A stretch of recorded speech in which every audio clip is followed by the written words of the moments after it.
Hey, what is going on, everybody? Welcome to Upkick MMA. So 353, I am Brendan. UFC Fight Night, Ailin versus Craig. This is going to be the prelims. This is Jonathan Pearce versus Joanderson, Brito, and the rest of the prelims. We're going to break all those fights down round by round.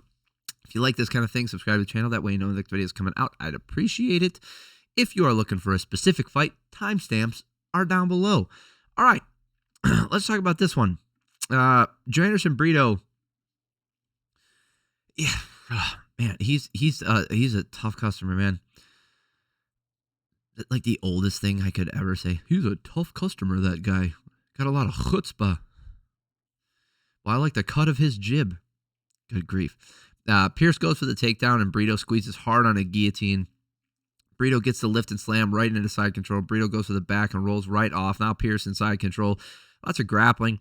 Pearce controlling in the clinch, rolls back to the guard.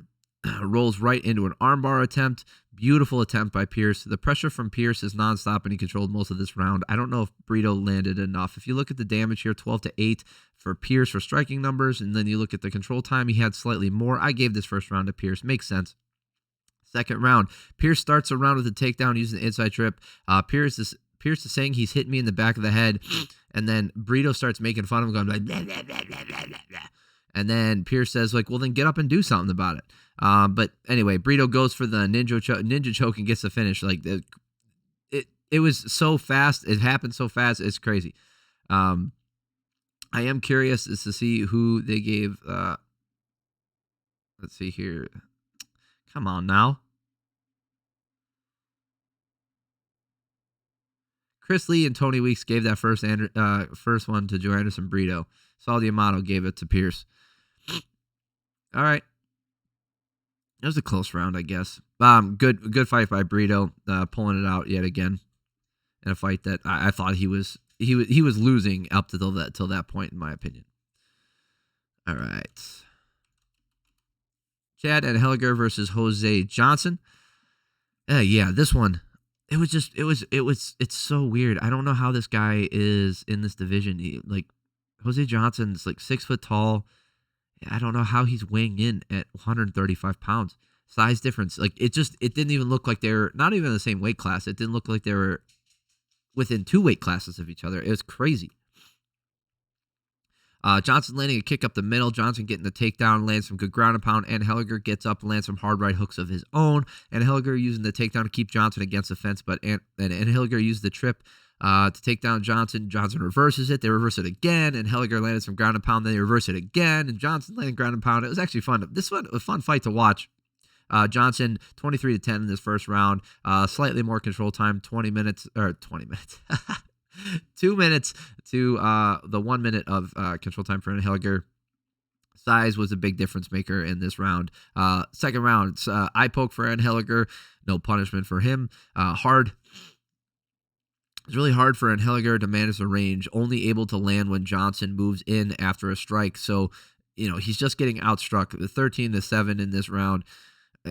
Fun round to watch with some really great grappling. Johnson getting the better of the damage and Anheliger staying in control longer. So if you look at the control time here, Anheliger have 2 minutes of control time. They basically switched from the first round. And, he had more control time. He just didn't do more damage. So I gave the second round to Johnson. Up 20-18. They are exchanging, both guys landing hard with the right hand, but Johnson drops Anheliger momentarily. Anheliger gets a takedown, but Johnson gets to the back, gets a rear naked choke with 12 seconds left. Fun fight. Guy is really big for the division. I don't know how he makes this weight class. I really don't. Let's look at the scorecards here. All 3 judges gave both first rounds to Jose Johnson. Makes sense. Good calls. Great fight for Johnson. I think if he can maintain this weight cut, he can do some damage in this division. He's a big dude. He's strong. He's still strong. Keeps good cardio. Tough fight. Christian Leroy Duncan versus Denis Tiuliulin. Weird fight. Duncan with the clinch, landing some nice knees to the body, looking for the takedown, but then Duncan just holds him against the cage for the whole round, and Tiuliulin just seems to accept it. 4 minutes and 37 seconds of control time, but that control was all against the cage. Lots of knees to the body, lots of knees, Duncan kicks him in the nuts to start the second round, kicks him pretty hard in the nuts. Duncan lands a left hook that shakes Tiuliulin, starts unloading with different kinds of strikes, all kinds of things. He just throws all the things at him. He's landing low kicks, body kicks, kicks up the middle, jabs, spinning back fists, spinning kicks, knees, everything. his variety of attacks is something fun to watch. Tiuliulin's taking a ton of damage. He's still throwing hard and landing a right hand once in a while, but he's taking so much damage, 52-23 in this round before it came to an end. Duncan landing some uppercuts and a left hook and gets the TKO finish. Not only did Tiuliulin look like he got dominated here, he looked like a guy who took this fight on short notice, which is what happened. Duncan's still looking good. Caio Machado versus Mick Parkin. Oh, after talking about those fun fights, we got to talk about this one. Machado lands a left that staggers Parkin to start. Parkin with the double leg lift and dump. Lots of slop in this first round. I think Machado landed more damage. Looking at the striking numbers here, 24-7, clearly in favor of Machado. Thought he did way more damage. Second round here, Parkin's getting touched almost at will. Parkin with the takedown, holds him down for 2 minutes. More sloppy grappling mixed with weird striking. I think Parkin maybe did more damage. If you look at the striking numbers here, 17-9 in favor of Machado. But if you look at the control time and the damage that he did, Parkin probably kept the damage pretty close, and he had that control time, so I had it 19-19 going to the third round. Third round here, Parkin's landing the right hand hard after they hold lead hands. He measures it out. Clash of heads. Machado used this opportunity to get a rest. He was like smiling the whole time, but he's tired. This is a really boring and kind of stupid and sloppy looking fight. Real shit to watch. The hard right hands landed really well for Parkin, even though he got outlanded here 35-23 in this last round. So 29-28 for Parkin makes sense. If you gave the first 2 rounds to Machado, I understand. Let's look at the scorecards here. Yep, that's about what everybody says. Adelaide Bird, good God. Derek Clearly and Chris Lee, the dream team here. All 3 judges saw it the same way. Machado getting the first round and then Parkin getting the second 2. I think Machado could have gotten a scorecard here or there. I was not in tune to the social media, so I don't know what everybody else was saying.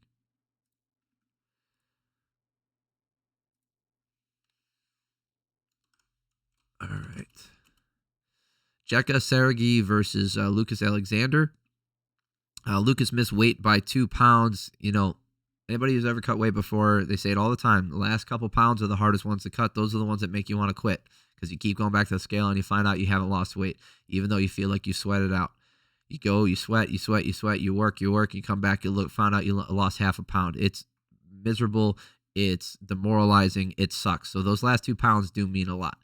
And you already get a 1 pound allowance in these fights. So he's 3 pounds over the build weight, right? Saragih landed some quick body kicks to both sides. Alexander landing a nice low kick. Alexander using his range to land a nice right straight and some body kicks up the middle. And then, holy shit, Alexander goes for a leg lock and Saragih scrambles. Alexander goes to run away and reset and gets knocked out cold. Saragih hits him hard, right? Normally when there's like a reset, when they get up and one person goes to get away, there's a reset moment, right? They kind of sit, they reset to the center, and then they start striking again. Saragih went right after him as he stood up and landed a big right hand, and I don't think Alexander was expecting that to happen. It was kind of crazy. Ailin Perez versus Lucie Pudilova. I think this was the most fun fight to watch. Both landing some kicks to start the fight. Perez getting the body lock takedown. Perez spending the rest of the round in mount. 12-2 for striking numbers. Perez having 3 minutes and 49 seconds of control time. That's a whole fight. Perez in a double again. Pudilova not doing good job defending. Perez again in mount for a majority of the round. 25-2 for striking numbers in this round. Last round, Perez throws a kick from the clinch, clinch break and falls to her back. Pudilova stuffs a takedown, lands on top yet again. Pudilova gets the back and going for a hard rear naked choke. What a difference in the round. I think Pudilova was closer to finishing this fight than Perez, in that last round than Perez was at any point. This is one of those ones where judging round by round, you kind of lose it a little bit. But Pudilova definitely lost this one. She won the last round, but it wasn't enough to be a 10-8. And I think pretty sure that's how the judges all saw it. All 3 judges saw it the exact same way. First 2 rounds going to Ailin. She's got some stuff to work on. She is not bulletproof. She's got some skills, but the fact that her cardio is given out like that on multiple occasions, she's got some stuff to work on. Trey Ogden versus Nikolas Motta. One-sided, just a technician versus a brawler is what it looked like. Obviously, they both can have technical things. Like, I'm not saying Motta is just a brawler. I'm just saying, like, what it looked like was a guy who was in there sticking to the basics, doing what he was supposed to do, and Motta was a guy who was just swinging away, trying to catch him with a big right hand. Really stiff jab from Ogden as Motta moves in. The jab's landing well, and he's mixing in the wrestling, making Motta guess. Motta just could not figure out what was coming, and even if he knew what was coming, he would have to defend that, which didn't allow him to really sit down on his punches and put his offense out there. Motta was swinging away. Ogden dips under, gets a double leg. He had control time. He had 1 minute and 18 seconds of control time. He outstruck him 16-2 for significant strikes. Trey Ogden just did everything perfect in this round. Motta not able to land anything. He landed 2 strikes this whole round. 10-9. Ogden's making Motta look silly out there when he slips out of the way of those big hooks, looking to the left, playing to the crowd a little bit. Not a big crowd, mind you, but a crowd. The leaping jab of Ogden is busting Motta up bad. That jab was landing stiff. Motta finally landing a right hand. Ogden sticking to the jab and the lead hook. Ogden really driving his offense off those takedowns, finishing the attempts with combos. Even when he fails on a takedown attempt, he just comes back up top, pop, pop, pop. Right? Throwing some stuff out there, looking to land damage at all times, not even close. This round could have been, I don't think there was so much damage they can call it a 10-8, but 41-12 in favor of Ogden, and, not a lot of control time, but just Motta just couldn't do anything. Last round, Ogden staying in on a single leg, gets him down, then fighting for it, getting the double leg dump. Ogden working to mount and goes for the arm triangle. And then there's a stoppage. Mike Beltran isn't known for making bad decisions here, but he's like, Motta, show me that you're good. And he pulls his arm, but his arm's, using it to push up on the arm of Ogden so he doesn't get submitted in the arm triangle. And he says, you got to show me something. So from the side of the referee, obviously it's a horrible stoppage, bad stoppage. Because I do want to talk about this a little bit because there are some implications and I don't like them. But we'll, like I said, we'll talk about it. Focus, camera. Focus. All right. So let's talk about it from Beltran's point of view first. Okay. Let's talk about him. He said, bro, I heard you snoring. So what can happen is when you get choked out, you're asleep. So like sometimes you start to snore almost immediately. Now, if you, as a referee, ask a guy to show you that you're okay, you're clearly in a deep choke, and you're making noises that sound like snoring, I understand from Beltran's point of view why he stopped it. I think the strength of that arm not moving was a good indicator to show you that he wasn't out, so I wouldn't have stopped it. So, all right, now let's look at it from Motta's point of view. Motta clearly said he wasn't out. He gets back up and he said, I was breathing. He's like, ha, ha. He's like, I was getting choked. Like, it was hard for me to breathe. No kidding. It sounds like I'm snoring. I get it. He's like, I was fine. I was breathing. So from his point of view, it's a horrible stoppage that he has to get this. Now, I think the person who comes away being affected the worst by this is Trey Ogden, because this was not a close fight. There was nothing competitive about this. Not a single moment in this fight was going Motta's way. In fact, Ogden was in mount, going for that arm triangle, and before he went to arm triangle. And during this whole process, he's dominating it, and then the fight gets stopped. So he did everything he was supposed to do, and he doesn't get a win on his record. And he said, so here's why the implications suck. You don't get your, you don't always get your win bonus if there's a no contest, right? Because you get half and half, right? Like if it's 5-5, so you get 5,000 to show, 5,000 to win. I think it's stupid. We all think it's dumb, whatever. But he said, like, I don't care if I get a win. He's like, I need my money. He's like, that's ridiculous. I came out here. I did exactly what I needed to do. The referee made a bad decision, but I was dominating this fight. I won this fight. He's like, if that fight goes on, I'm in mount for another 2 minutes and I win this fight. It's not even close. He's like, that's not my fault. So from Trey Ogden's point of view, I hope he gets his money. I hope he gets his win bonus because that he deserves it. Motta, I understand his frustration, but dude, and again, I understand the frustration from the stoppage, like because anything could happen. You have 2 minutes left to fight, and he was fighting it off, and he was not submitted yet, he wasn't out yet, and he was not going to submit to it yet, right? So I totally understand it from Motta's point of view, being upset. Being a third party, looking on the outside, I think Motta can be upset, but he was clearly getting dominated. There is no argument from anybody that he wasn't getting his ass kicked in this fight. Mike Beltran made a mistake, and Ogden took the worst of it. That's the end of it. That sucks. It sucks. It sucks for everybody. Rafael Estevam versus Charles Johnson. This is how we kicked off the night. Nope. Not what I wanted to do. Clicked on the wrong thing.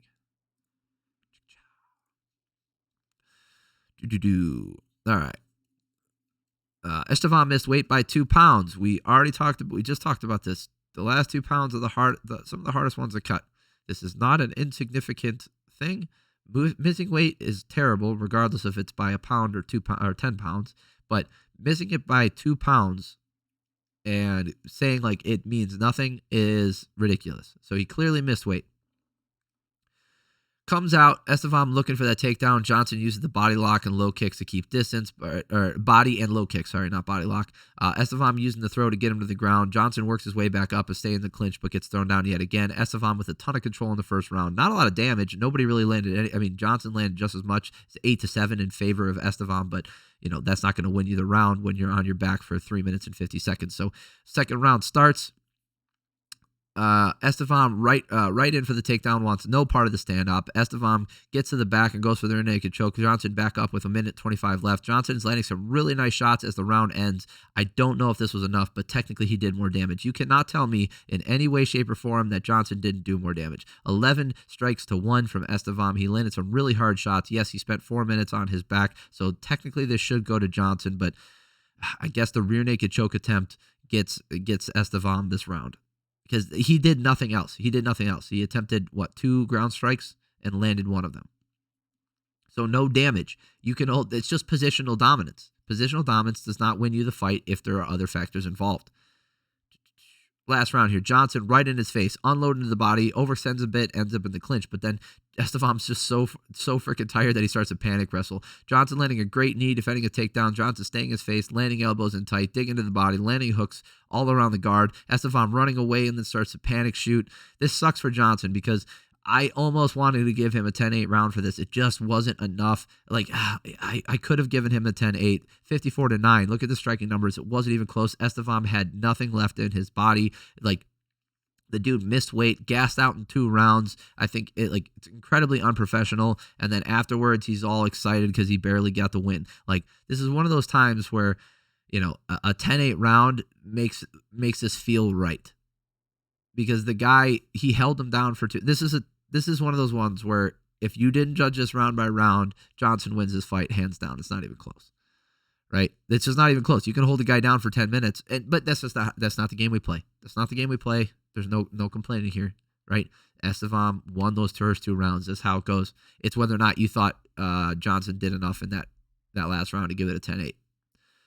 If you did, it's a draw, which I didn't. It's just the sustained offense because Johnson was tired too. He just could not sustain enough offense to really damage him. He didn't drop him a single time in the last round. If you go by the scoring criteria where a guy clearly wins a round, it's absolutely clear, it should be a 10-8. It's just not how it goes. Anyway, that is it for the fights. If you're looking for Bellator, I put those out earlier. I put those out yesterday. If you're looking for the main card that's in the last video, I appreciate y'all for stopping by. Subscribe to the channel if you do like this stuff. It means a lot to me. I'll let you know when the next video is coming out. I love you guys. Have an amazing week.